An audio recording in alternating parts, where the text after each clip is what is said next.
The ring muscle up is an iconic gymnastics exercise, and if you do CrossFit, don't do the muscle up the way I show you in this video. I explain why at the end of the video. The muscle up is an impressive demonstration of strength that comprehensively works the upper body, as both the pulling and pushing muscle groups are involved.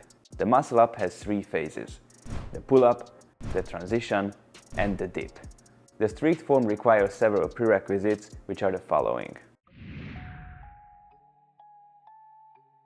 First of all, it's important to prepare your joints, starting with the wrist that needs to be mobile and strong to be able to maintain the special grip on the rings, which we call the false grip. This grip makes the transition possible from hanging to support. To be able to do it, you need proper wrist flexion mobility and strength of the flexor muscles of the forearm.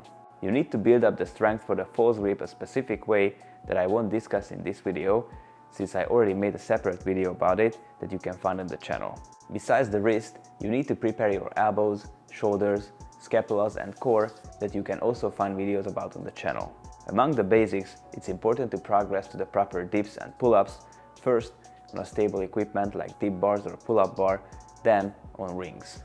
In both cases, the full range of motion is really important, as the two endpoints need to meet in order to be able to do the transition. You need to be able to pull yourself high enough with the false grip, which I talk about in the false grip video, to start the transition, and you need the proper shoulder extension mobility to arrive to the lower endpoint of the dip. So if you have the proper joint preparation, false grip, dip on the rings, and pull-ups with false grip in full range of motion, you're ready to practice the technique. The muscle up technique on the ring is unique, and I think it's easier to learn than the bar muscle up technique because it's really easy to break it down into the following points that are crystal clear to understand and check point by point. I call these checkpoints because you can actually stop and be aware whether you're performing the technique properly. These checkpoints are the following: false grip, scapula depression, touching the chest, bent arm support, and finally straight arm support. Before you start practicing, try out the movement with your arms only. Imagine that you pull up yourself in full range of motion with false grip, then move the rings below your shoulders with driving your elbows backward right next to your body. This is really important, since if you let your elbows move to the side, you won't have a stable support, the rings can move out to the side, and there is a risk of getting injured. After you master the technique like this, it's time to practice using rings with leg assistance. You can do this with supporting with your legs on the ground, or if you can, use an elevated surface so you will have more range, and you can do it from full passive hang without touching the ground with your butt. The most important part here is that you should be able to assist with your legs in the transition. Like this, you can focus more on the right technique and load your shoulders less in the beginning. This is the most sensitive part. Practice the technique with actually stopping for a moment at each checkpoint. Don't rush it, it's important to get this right. Later, you can nicely do them together in a continuous motion by only stopping at the lower and upper endpoints for a moment. Try to put less and less weight on your legs, encouraging yourself to do with full body weight. Practice this technique with low intensity before your strength training, or with a more intense execution, you can do it as strength training in 3 to 4 sets with 3 to 6 reps. If you get the preparations, basics, and this technique right, another great progression is the negative, so doing only the eccentric part of the movement.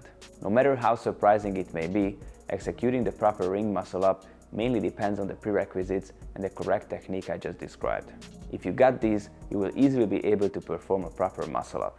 Once my students had the basics, the false grip, all they had to do was try the muscle up and they succeeded.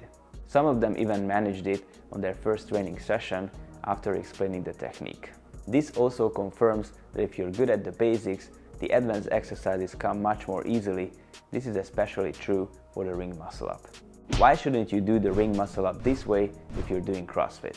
I personally recommend to learn all exercises with proper technique and control. However, one thing is certain: if you're doing CrossFit and preparing for a competition, you'll be able to do very few repetitions with this execution, as there is no momentum involved, but continuous controlled exertion is required, which could quickly lead to fatigue.